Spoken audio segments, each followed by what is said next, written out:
Hello, everybody. Welcome back to Disney Inside Out podcast. I'm Ryan. And I'm Andrea.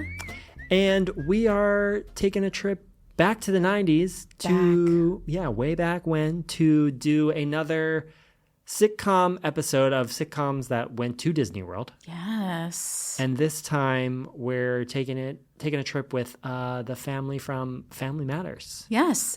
They took all the way from Chicago. They decided to head on down to Florida to see if, does Disney matter? Does Disney matter? They do have the great theme song, Family Matters. Oh my God.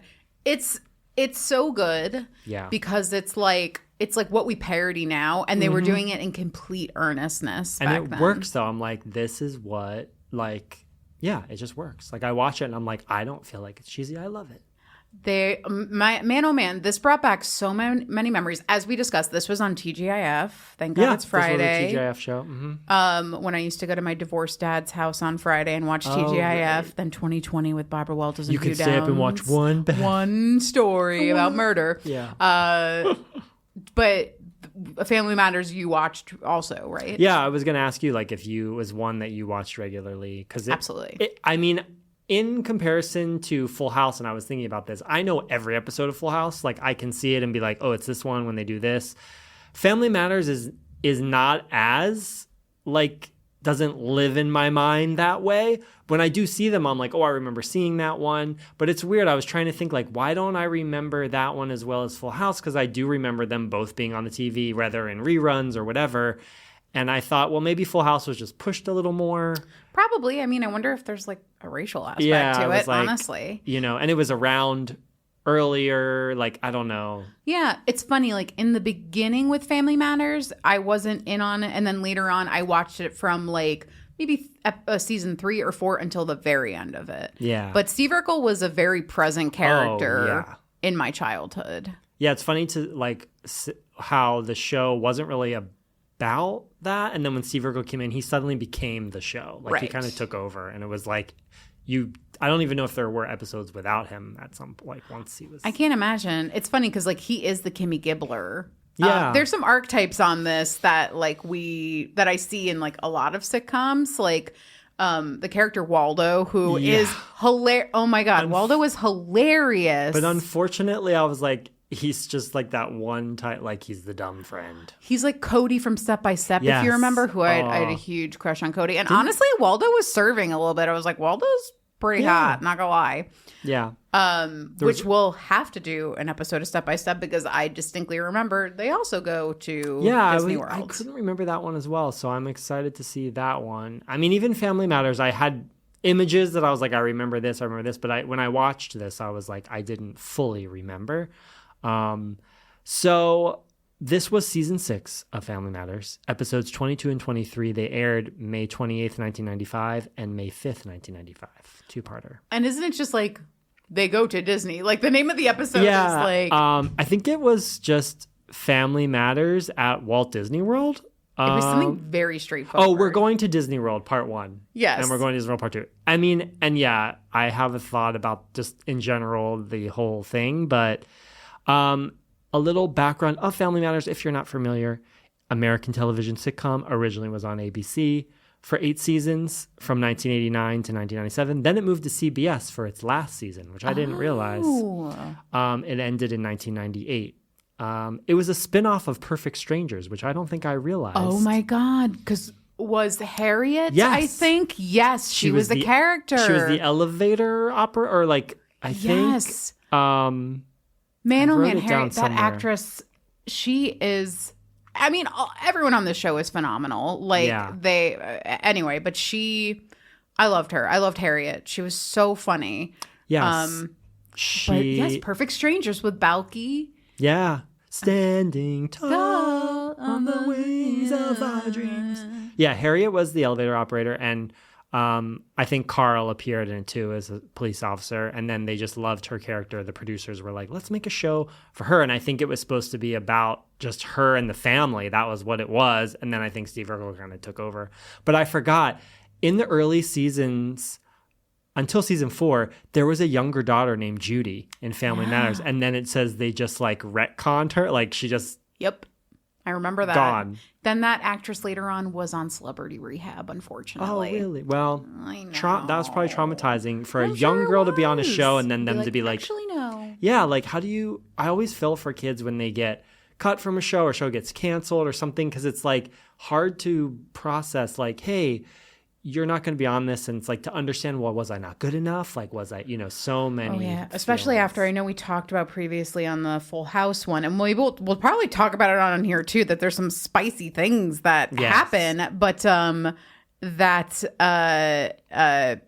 God, I lost my train of thought. You were just saying like them getting cut. Oh, after having watched Quiet on Set. And like all the stuff with that. And it was like, now you can't watch a sitcom with children on it differently. Although the kid that plays Richie, the youngest son, it's very funny. He has been on Young and the Restless for 15 years. No, longer than that. A very, very long time. And it's funny because somebody makes a joke later on saying, what is this, Young and the Restless? And I was like, hey, Richie is on that still. The kid that plays Richie is still acting. Oh, I didn't even know that. Yeah, I looked into it because I did an ADHD deep dive on IMDb, which I'm apt to do. But nonetheless, sorry, go ahead.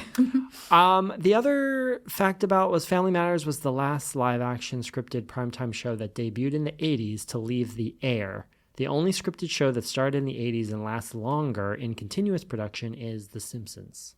Oh. This was according to Wikipedia or IMDb, maybe trivia. Interesting. So, yeah. So, I'm going to kind of cover the plot. This is from... Where did I get this plot? Sorry, I had it. Oh, here it is. So, I got this great plot summary, even though it doesn't get all the storylines, but it's from D23. Shout out to the D23 members. Shout out D23. I am one. So the story of this episode, Urkel comes in. He has won a trip to the finals of the Amateur Inventors Weekly Annual National Contest, thanks to his transformation chamber, which was a thing in the show where he transformed to Stefan, which is like Urkel. Yeah, Steve Urkel's like alternate alter ego, persona. He's suave, he's sophisticated, he doesn't speak like Urkel. And of course the plot is like, you're allowed to bring whoever you want to the contest. So Steve's like, I'm going to bring the entire Winslow family. Another plot device to just get everybody to Disney World, similar to Full House when Jesse's like, oh, I have a gig at and you guys Cinderella's Castle, and you guys Jesse are and the all, Rippers. Yeah, and it's like you're gonna go, and then Danny's like, hey, it's spring break. Why don't I bring the kids? And then it's like, okay. So Laura Winslow loves Stefan. That's the thing. She loves Stefan, but not Urkel. So she's excited about this because she's like, oh, he's going to change back into Urkel for the contest. So they go to Disney World. But Steve has a girlfriend named Myra who's very into him. Yes, Myra is like nerdy like Steve and very into him, but she does not go yet.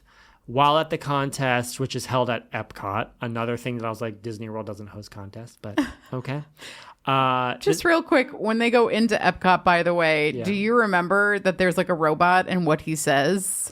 What? Yeah, what did he say? Okay, so they go in and at the Innoventions area, like, R.I.P. Innoventions. There is a robot, and he says, "Has anyone seen my date? She's a hot little blender with 10 speeds." Oh. I was like, "Ew." That sounds like something that would happen. Right.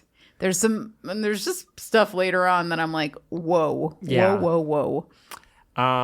They're at the contest, and we find out later, but Steve does transform into Stefan. Then he's unable to transform back. We do find out later that it was because Laura messed with the machine because she wanted Stefan to stay. So the contest, they're like, all right, he needs a couple days to figure this out to transform back. He needs a part. Yes, he needs a part.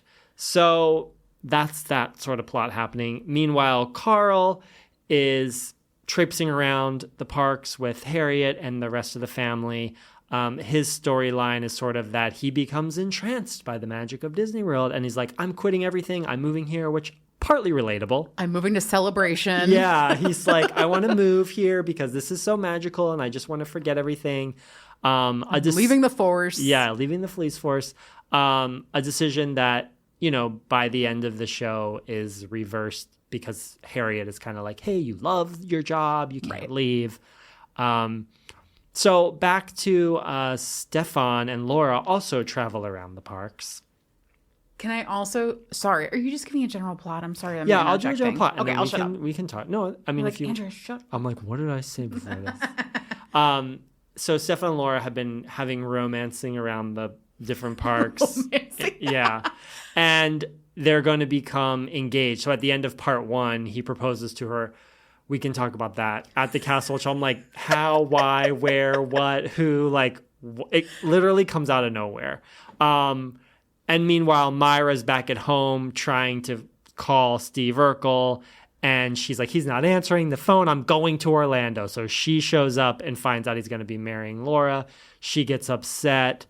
And then Laura's like, oh, you know what? This is all wrong. I messed with the machine. I made you, Stefan. So she was like, I can't be with, it's like, it's all a lie. We can't be with you. So of course, Stefan's like, all right, I'm going to change back into Steve Urkel. And then he's back with Myra. And that's basically what happens in these 2 episodes. There's this whole other thing of the brother Eddie and his friend, why did I just blank on the name? Waldo, who are driving instead of flying with everybody else, and they end up going to Canada. Kenyatta, picking up some girl who steals their car. Who steals their car, and they eventually make it at the very end.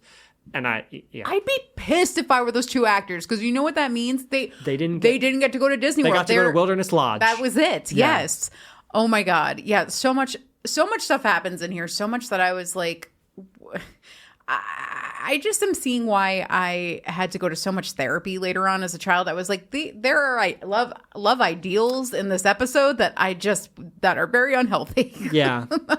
So rolling it back through, we can kind of like hit some talking points. Maybe you wrote down of things you saw. I mean, obviously, like really for me, part 1, I was taking note of always the way they say like, oh my God, where are they staying? So they stay at Wilderness Lodge. Mm-hmm. They don't show that much of it besides the lobby and the part where you pull up, which they had that crash of luggage. Oh my God. And I was like, I'm surprised Disney let that film, because it was a little traumatic. Like they hit the luggage thing and it, like, you found it traumatic? Well, I just thought, like, look at all those clean clothes. Well, you don't see that happen at Disney, like a car slam into like a bell rack, the luggage rack in the. I was like, oh, like if I saw that, I could totally understand that. Also, Steve, the way he is like going in and helping, it was giving Mary Catherine Gallagher. Yeah, like, just throwing yourself. Yeah. And I was like, this is around the same time. I wonder if like one influenced the other. Yeah. No, but I understand what you're saying. Like, Disney does not want to be talking about accidents that happen. Yeah, mishaps. Or alluding to like, oh, this happened on property or whatever. Like, right. It's just at a weird time. Like we were talking about in Full House, how they showed so many things that I was like, they would never allow that now. Yeah. And so I feel like you can see the progress of Disney sort of being like, okay, because this one, I would say overall, this didn't need to take place at Disney World. No. It had nothing to do with Disney World. No. Absolutely nothing. Whereas like Full House, it was kind of part of the plot. They they forced it in there, but like things happened because of interactions at Disney, or Michelle getting to be princess for the day was a, The science contest could have been anywhere. And then anywhere. Carl being on vacation could have been like, hey, this is a nicer quality of life down here. Because like it was weird for Carl to be like, I want to stay and live at Disney. Yeah. Although, I mean, in Celebration, you can technically do that. Yeah. No, I understand what you're saying, but it was like, we are under the umbrella of Disney. We're going to have an episode here. And like, honestly, we're better for it because so many hilarious fucking things happen in this episode that I'm just like, I was having a grand old time. I'm not going to lie to you. So yeah, they get to Wilderness Lodge. By the way, Little Richie says, this place is the bomb. Yeah. I remember the bomb back in the day when we used to say that. Bomb. So, let's see, what other things? What I do notice is when they go to Disney, Carl is wearing pants and Harriet is wearing a long sleeve shirt. And I was like, this is very ill-advised. I wrote it down, I think in part 2, at one point, the park hopping happens where it's like all of a sudden they're in Epcot. Oh, they're all over I was like, the place. Nobody looks sweaty. Nobody looks tired. Nobody looks sunbeaten. So, yeah. Absolutely. I will say they have this was something interesting. I noticed is they have a montage of Carl like being like, I'm going to enjoy myself. Yeah. And they play this song. It's Everyday Sunshine by Fishbone. Mm-hmm. I found this very interesting. If you know anything about Fishbone, the band, it's they're like R&B, reggae, punk, and like ska mixed in with predominantly Black members. And they're incredibly progressive. Like they got back together recently to just do a Fuck Donald Trump track. Like they were broken up and they got back together to basically like put this out. Fishbone I always think of is because Michelle Bachmann back in 2012 when she was running in the GOP presidential primaries, she's nuts. Michelle Bachmann is a bad person. Mm-hmm. She was on Jimmy Fallon, and when she came out, the Roots played Lion Ass Bitch by Fishbone, but it was like the beginning of it, so but the true heads knew. If you know. Yes. So I found it very interesting that on a TGIF show, they were playing a Fishbone song, but I was like, go off TGIF, sure. Go off ABC. Sure. But yeah, so Carl is having a great time. I would be dying in the outfit that Harriet is they'd be so hot. He meets so many characters in one spot on Main Street. I was like, that's quite an eclectic group of characters. These shows and the commercials give you a false sense of what is possible. That is why when I was on Thunder Mountain and the fireworks were going off, I was like, Jesus Christ, this is like a Disney commercial. You can tell they package these episodes as like a commercial. Of course. For the way they even used footage. The Tower of Terror is the footage. The footage is from the commercial. I was like, wow, I never realized that they intercut it with the actual commercial, like the mechanics of the elevator spinning and like so smart though, honestly, so smart. Saved them. And also let me know what a sad individual I am, because I was like, I recognize this footage right away. I was like, I want to say when they go to this, eventually they go to the science competition. TV legend David Lander shows up, who played Squiggy on Laverne and Shirley. And I have to say, I love his car in a case. I think it is a fantastic idea. I loved him. I looked up. I was like, is that Squiggy? Because I was like, would he do this little guest star? But it was great.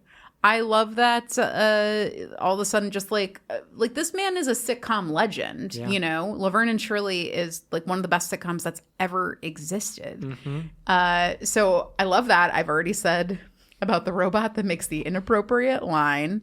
There was a woman inventor. Yes. And she looked like, did you ever see the Disney Channel movie Smart House? Oh, it did remind me of that. She looked exactly like that. I was very annoyed because I was like, oh, there's a lady inventor on here. She makes a dinner. Yeah. But she does win later on. Spoiler alert. Yeah. But that was a bit annoying about that element. Although we have a character like Myra who is very brainy. Now she has really terrible codependency issues and attachment style, but nonetheless. Yeah.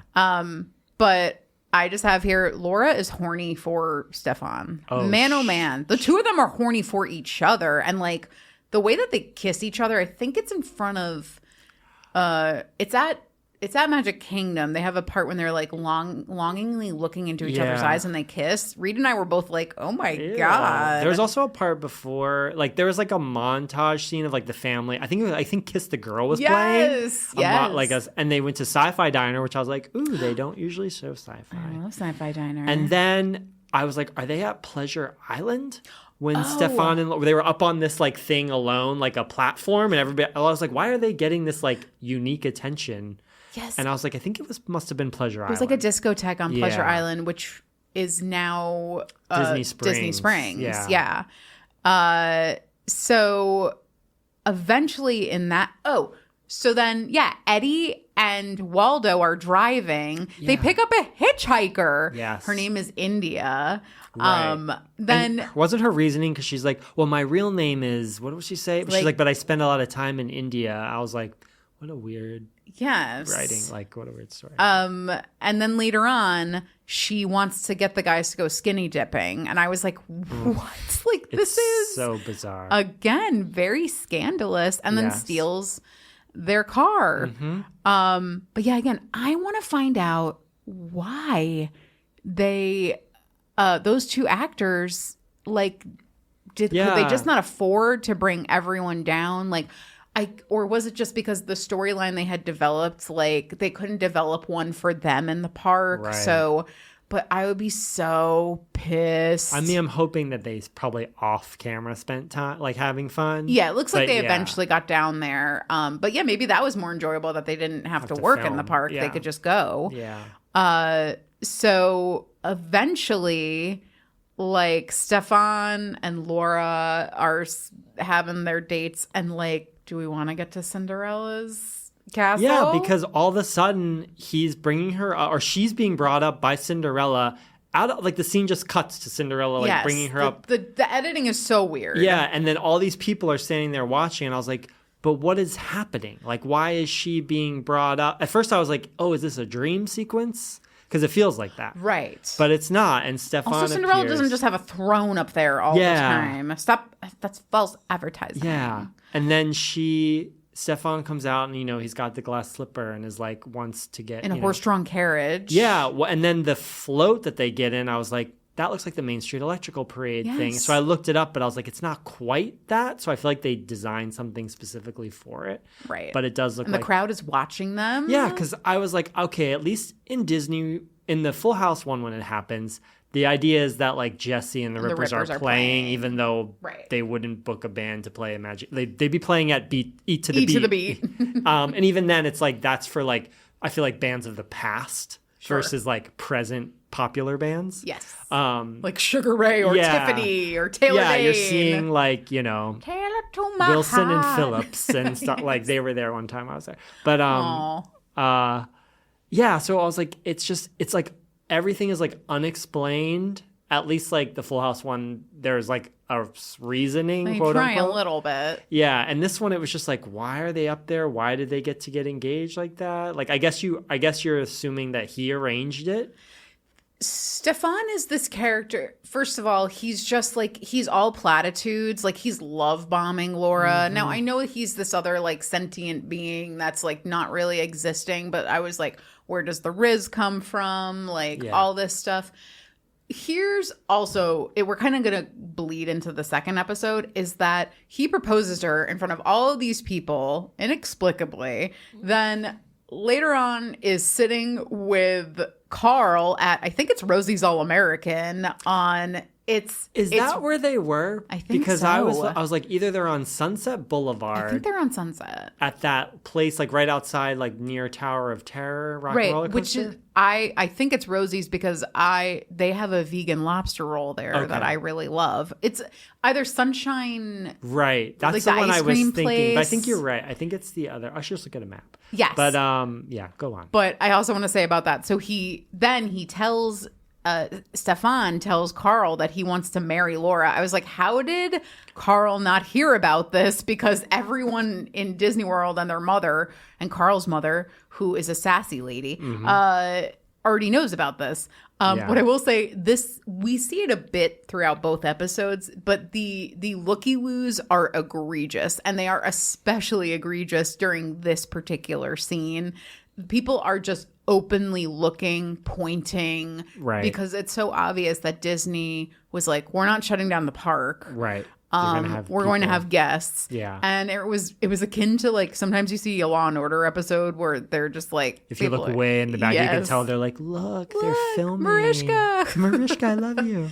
But I found it particularly highlighted in that scene. Yes, I agree. Carl is unsure if he wants his daughter to marry this temporary human being. And I got to say, I understand, Carl. You're making more sense than when you wore pants to this to this part. Like, we don't know who he is. Like, right. It's very odd. The episode ends with, like they're getting engaged. And all of a sudden, Myra sits up in her everything themed Steve Urkel bedroom, and she's like, my spidey senses are telling me Steven is in trouble. So Myra, by the way, that was hilarious. So now we're on to the second episode. Yes, this is part 2. Myra, her mother wakes up too and is like, what's wrong? And she's like, I'm unhappy. And the face that her mother goes when she makes that her daughter is unhappy made me laugh out loud. Yeah. I'm not gonna lie. Her mother's just as like odd of character as like she is. Yeah.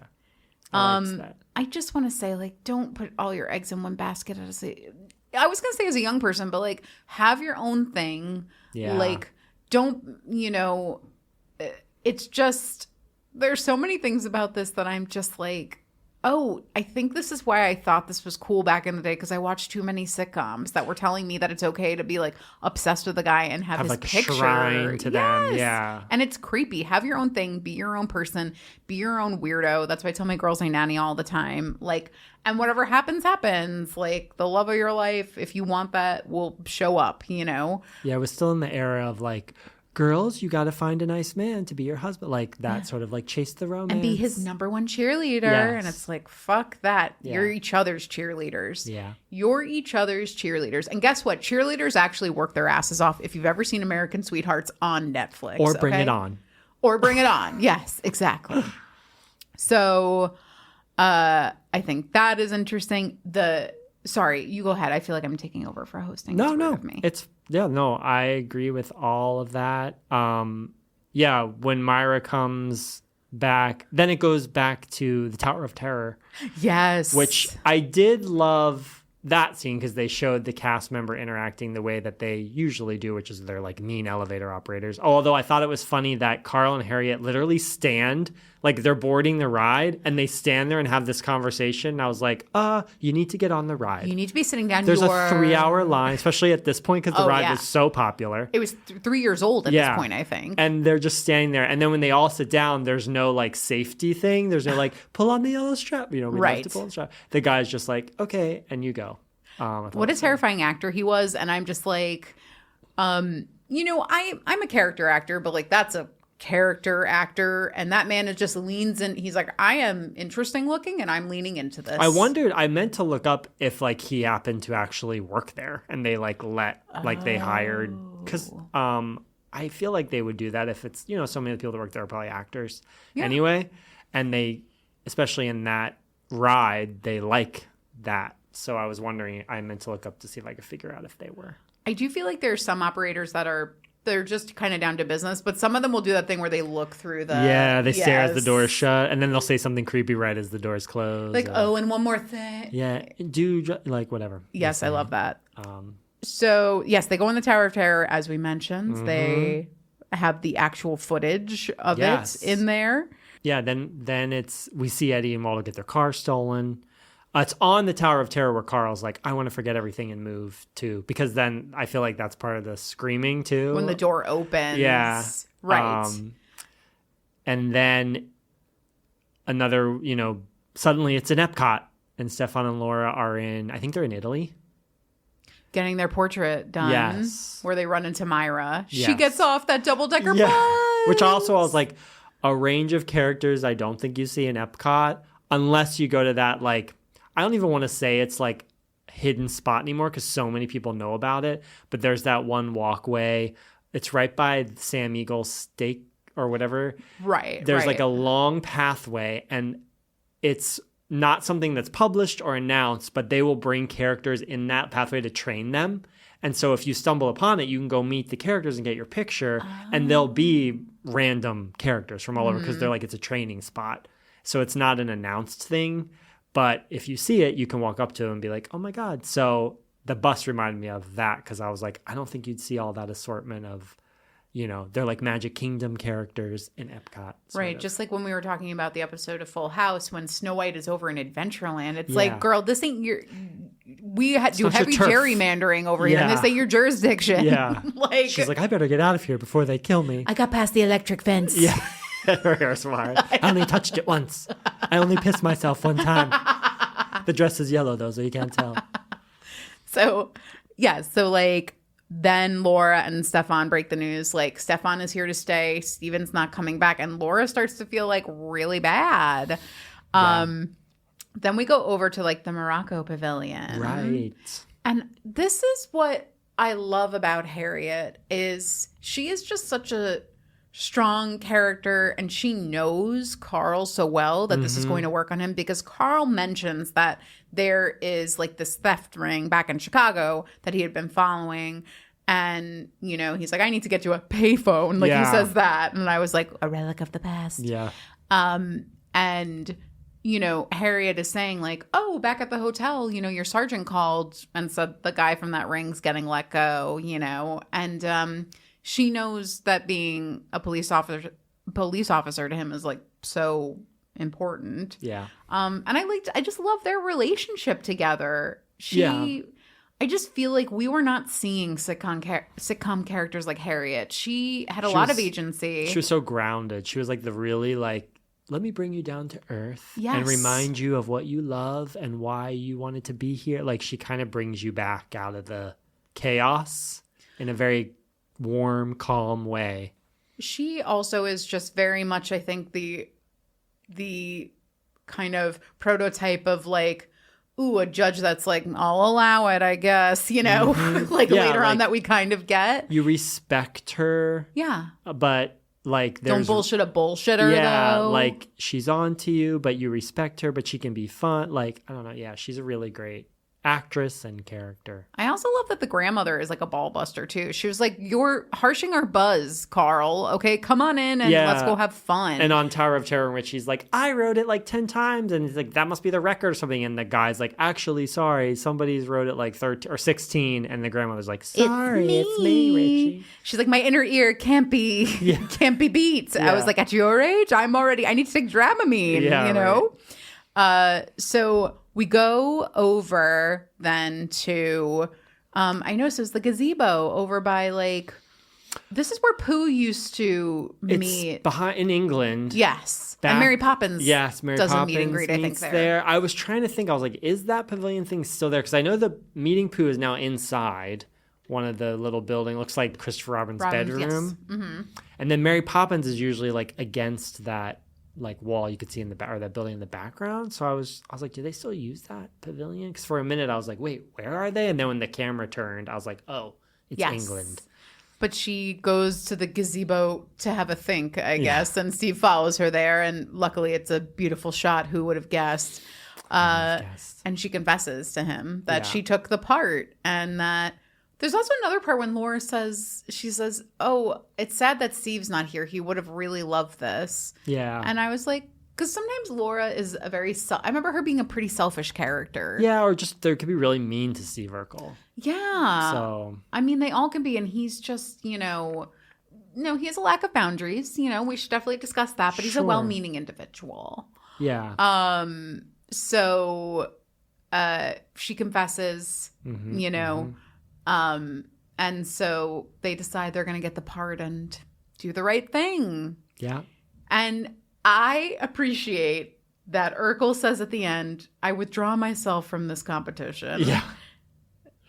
Elon would never. Yeah. I was like, good for you to be, stand up and be like, you know what? I'm going to withdraw from this. Reed and I just watched Mickey 17 recently. It's the Bong Joon-ho film with Robert Pattinson where in he it. dies like a bunch of times? Yes, and he gets brought back by a human printer, like a 3D printer. Okay. And so for Steve, it felt very prescient, very very topical for him to be saying this because he was like, oh, it's unethical. When we were watching this film that felt so unethical, so extremely unethical. Yeah. We also just watched Mountainhead too, which is about a bunch of like Elon, Jeff Bezos types meeting at this like Utah, Mountainhead mansion, and like all of them like having the world in their hands, but being like completely unethical like creatures who don't handle it extremely well. So it felt like, you know what? You're one of the good ones, Steve Urkel. What I did want to say about what is it, Jaleel White? Jaleel White mm-hmm.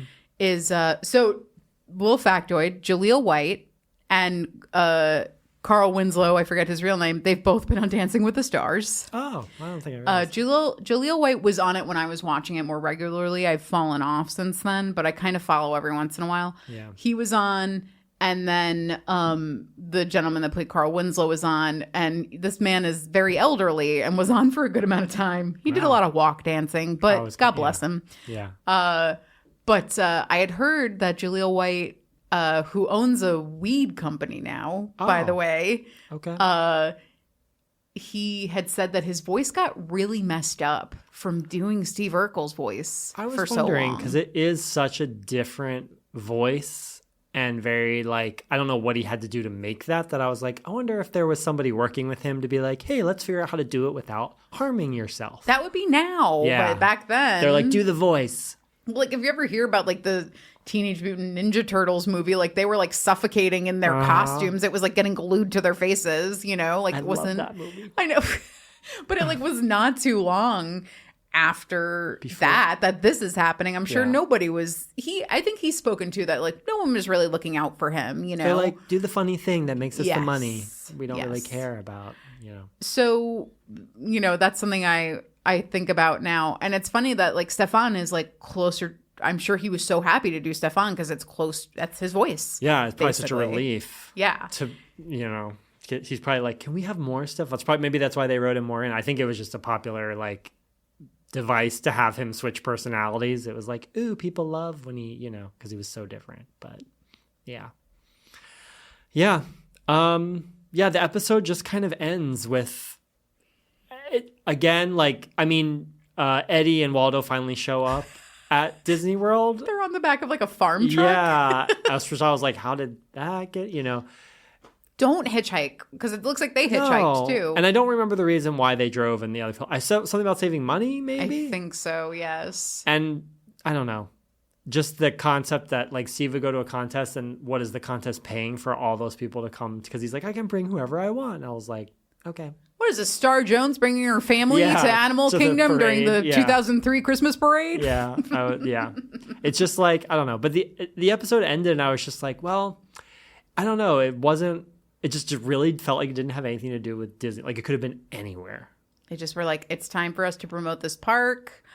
But I still loved seeing. I love seeing parts of the park. Yeah, how some of it looks the same, some of it looks different. There was an aerial shot of the back tour, the backlot tour on it, and you have to remember drones were not a thing yet. This was shot by a helicopter, which was so much more expensive back in the day, and very special because you know the airspace I think over Disney is like you can't fly over like. It's blocked, so I'm sure they got permission to do it. Of course. But that's kind where of shots,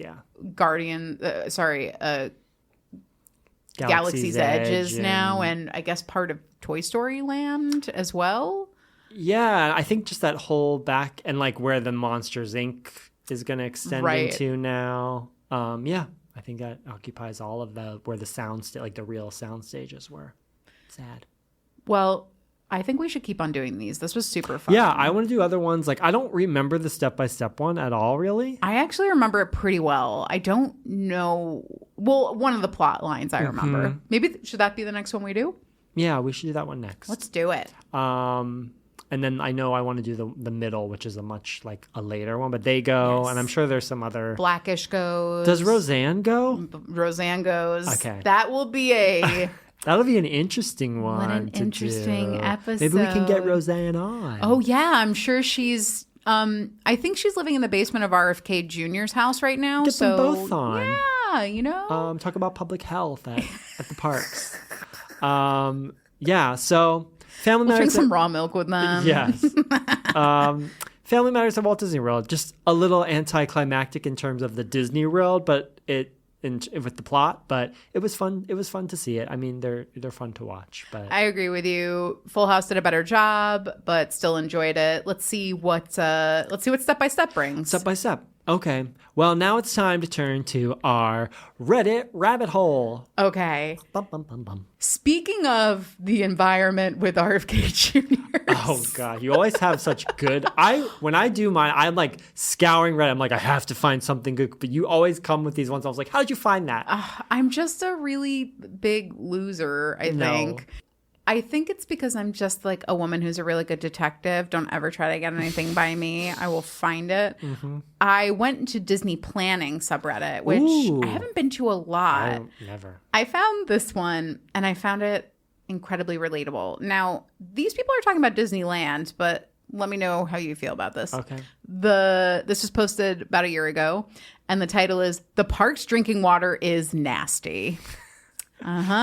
Visited Disneyland last week for the first time in almost 10 years. Everything I read online told me to bring a reusable bottle to fill in the park. So I did just that. The water, while convenient and free, was in all caps, gross. Am I the only one who thinks that? Am I a water snob? I'm not usually picky. We ended up buying bottles the rest of the day, and I might do the same when we go back in May. Edit. There are so many replies. I can't keep up, but thank you all for the tips. I've decided to bring Crystal Light packets for the refill water, and also plan on bringing a big jug of water for refills at our hotel.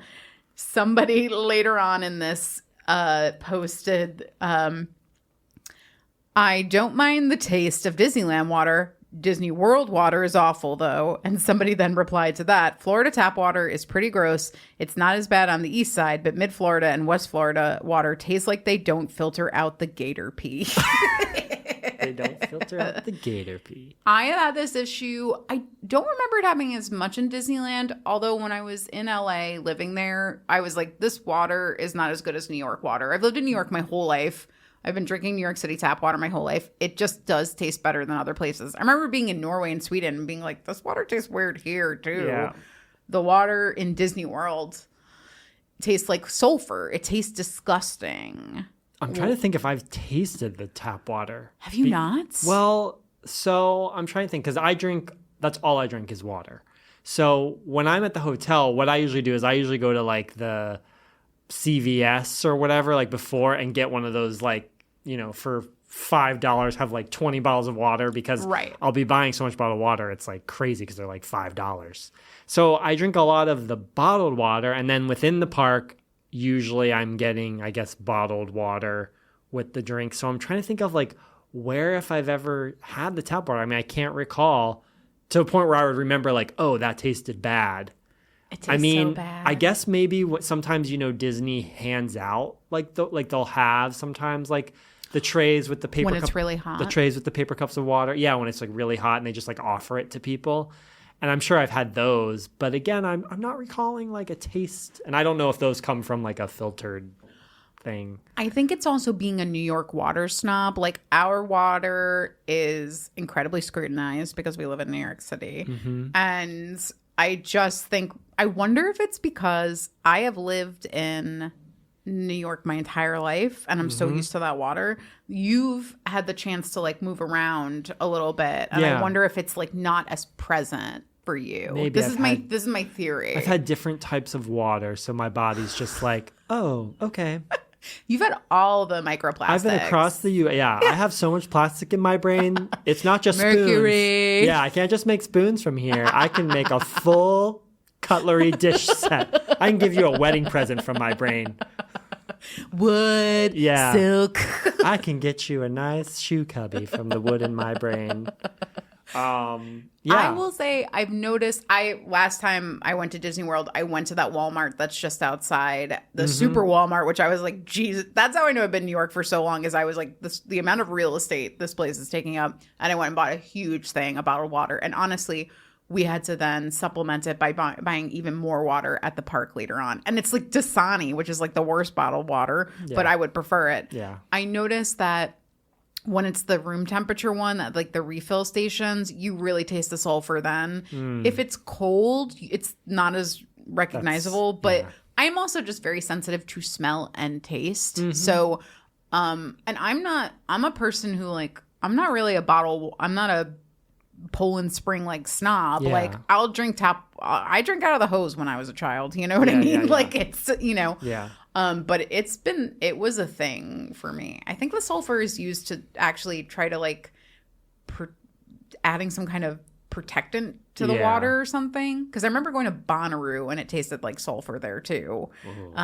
So not great. I guess I mean, I usually say like go to like one of the drugstores before your hotel and get a bunch of bottled water, so you're not spending a ton of money because it's not cheap in the parks. Or you can get an order from like Garden Grocer or Amazon to your or just like what I did. I just took an Uber out to the Super Walmart and I got a huge thing of bottled water and Diet Coke, cans of Diet Coke from the fridge. I would say like the cost of the Uber, like it's well worth it because the amount of money you would spend buying individual Diet Cokes or waters like throughout the trip is like you'll spend like $1 million. Basically, New York is better than anywhere else, and that's the point of this story. That was the point of the Reddit and this episode, really. Well, thank you everyone for listening and going on the Family Matters Walt Disney World trip with us. Wasn't one of our favorite trips, but a trip to Disney is always fun. Never bad. There's never it's a cool bad pizza. trip. So if you like what you're hearing, follow us on Instagram at Disney Inside Out Podcast. And on TikTok, Andrea does a lot of fun reels and videos on there. Thank you. And we'll see you real soon.